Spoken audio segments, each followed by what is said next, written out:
Ответственные ведомства начали подготовку к паводковому сезону. Подробнее о грядущих вызовах природы готов рассказать наш корреспондент Юрий Осипов. Он на прямой связи. Юрий, здравствуй. Расскажи, какие меры предпринимаются на сегодня. Здравствуй, Василий. На данный момент идет подготовка всей техники. Как нам сообщили, спасательная техника находится в готовности круглый год. Но перед каждым периодом паводка проводится ее техническое обслуживание. Заменяются все расходники, масла и фильтры. В активе спасательной службы имеется 18 маломерных судов, в том числе это 11 лодок ПВХ и 7 корпусных лодок.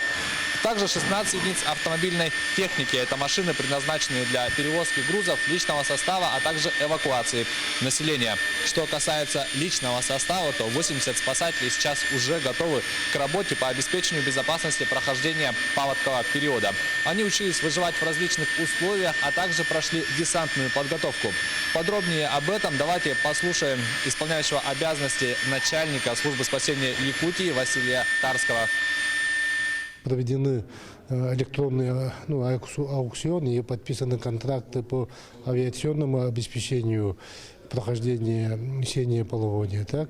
Это на всей территории нашей республики, где будут работать оперативные группы, их будет 7 оперативных групп.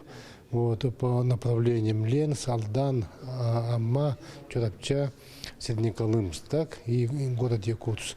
Также нами организованы аукционы по превентивным взрывным работам. И сейчас определен поставщик данных услуг. И данное предприятие сейчас готовит взрывчатые материалы в том объеме, который мы заказали, это 20 тонн.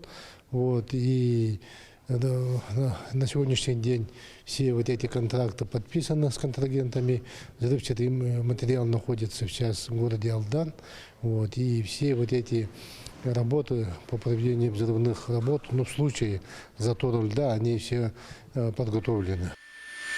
В завершение хотелось бы отметить, что спасатели также параллельно готовятся и к пожароопасному сезону. Как нам сообщили, зачастую между периодом паводка и пожароопасным сезоном время очень ограничено. Но тут стоит отметить, что спасатели вступают при угрозе населенным пунктам. Угрозой считается, если очаг возгорания находится в 5 километрах от населенного пункта.